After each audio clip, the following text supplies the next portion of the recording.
So I've been giving Apple a hard time lately over the construction of their recent iPhones because they're so expensive to replace.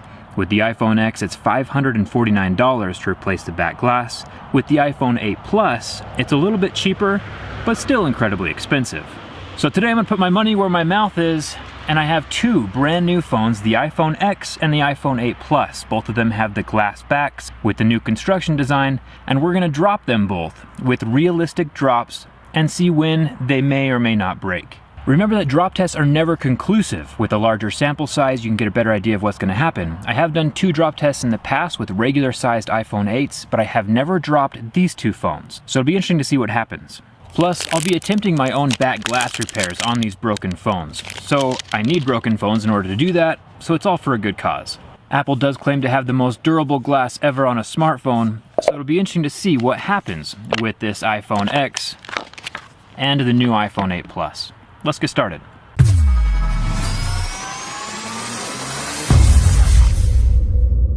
So like always, we'll have 2 smartphones. This is the Galaxy S8 Plus, and over here we have the Google Pixel 2. Both of these will be recording in slow motion as we do the drop test. So I'll start with the iPhone 8 Plus. It also has an aluminum frame, which is slightly softer than stainless steel and can be pushed into the glass a little more easily. Now both the iPhone 8 Plus and the iPhone X have a small plastic layer between the glass and the metal, but since aluminum gets pressed in easier, I'm gonna assume that this one breaks sooner. So I'm just gonna set this on my leg. Right now it's about 3 feet up or 1 meter, give or take. Both cameras are recording, and I'll just stand up.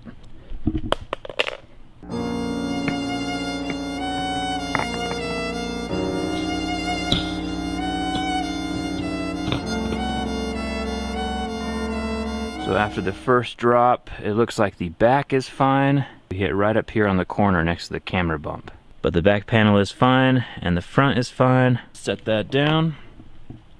And we'll start playing with the iPhone X, or the iPhone 10, whatever you want to call it. This one does have the stainless steel rails on the side, which is a little bit harder than aluminum, so my assumption is that this is going to break after the 8 Plus. But there's only one way to find out. Go ahead and set this on my leg, and we will stand up.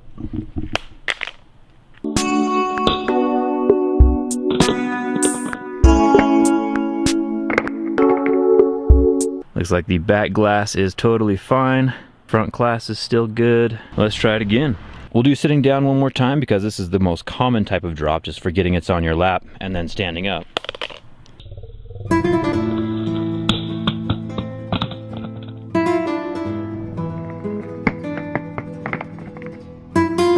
And the back glass, this is amazing. The back glass is completely shattered. I'm impressed at how shattered that is from such a short drop. Wow.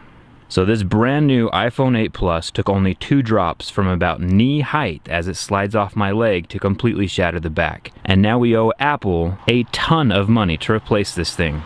That is mind-blowing. This wouldn't be an issue if we could just remove the back without destroying the camera and replace it, with a third party. But what Apple does is that they replace the whole housing of the phone, transferring over all the internal components, because the back glass does not separate from the back housing. All right, now that the iPhone 8 Plus is completely shattered, let's go back to the iPhone X. Once again, I think this one will last a little bit longer because of that stainless steel frame. But let's find out. It is on my leg, standing up.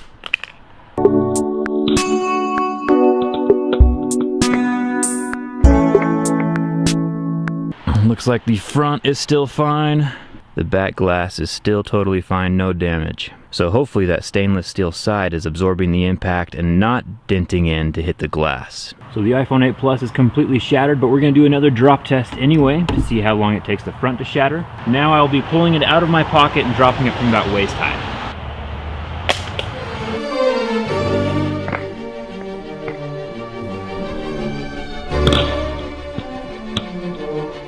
That time around it did fall directly on the screen as I flopped it out of my pocket. From waist high, the front of the phone is completely damaged. Whether it's from the glass slightly protruding above the edge of the aluminum right here, or just the aluminum getting pushed into the top edge of the glass and breaking it that way. Either way, the front and the back of this phone are completely damaged now from, I think, drops 2 and 3 of this drop test. So as far as most durable glass on a smartphone ever, glass is still glass and gravity is still gravity. But we're not done with the X yet. Let's keep going. We'll pull it out of my pocket and let it hit the ground.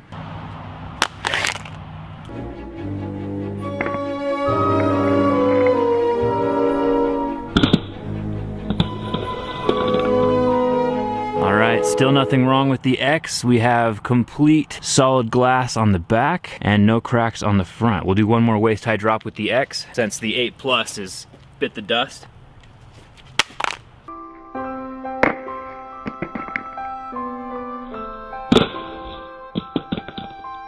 Yet again, waist high. There is nothing wrong with the front of the phone.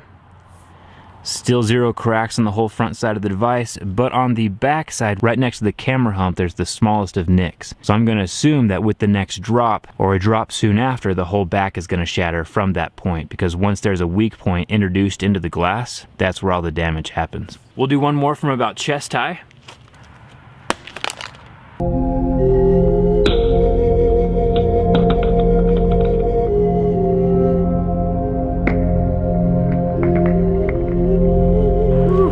So I was wrong about where the glass was going to crack. It did not start from up by the camera hump. It actually emanates from the bottom corner all the way up to the top. But now the back glass is shattered and we owe Apple $549 to replace it. Not because the components are expensive. This back glass portion probably only costs about $20. It's the construction of the phone that makes it expensive. It is not removable, and that's the bad part. Samsung's, you pay that 20 bucks, get the replacement part, and you're good to go. So now the iPhone X, the iPhone X has been damaged from chest high. We're gonna do one more if it like drops from your hand while it's up by your ear. I'm about 6 feet tall, about 2 meters give or take. So let's see what happens.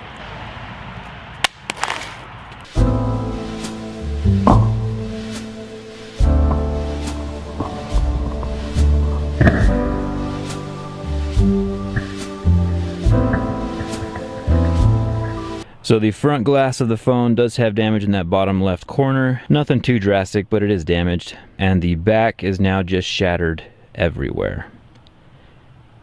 So overall, I would say I'm pretty disappointed in the construction of the Apple phone. I think they look fantastic. I love the glass, I love the metal. The stainless steel is probably one of my favorite phone materials of all time. But the way the back glass is adhered to the phone is incredibly stupid. It is not repairable, and it is incredibly expensive to replace for us as the consumers, which means there will be a ton of these phones walking around in the wild with cracked backs from people who don't want to pay $500 to replace them.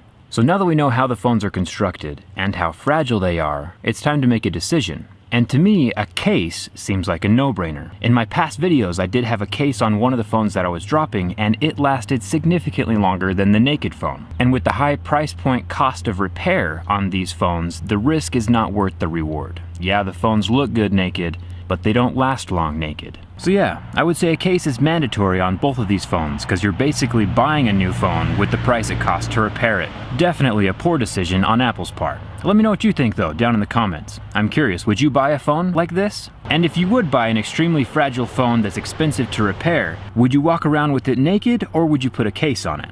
As always, thanks a ton for watching, and I'll see you around.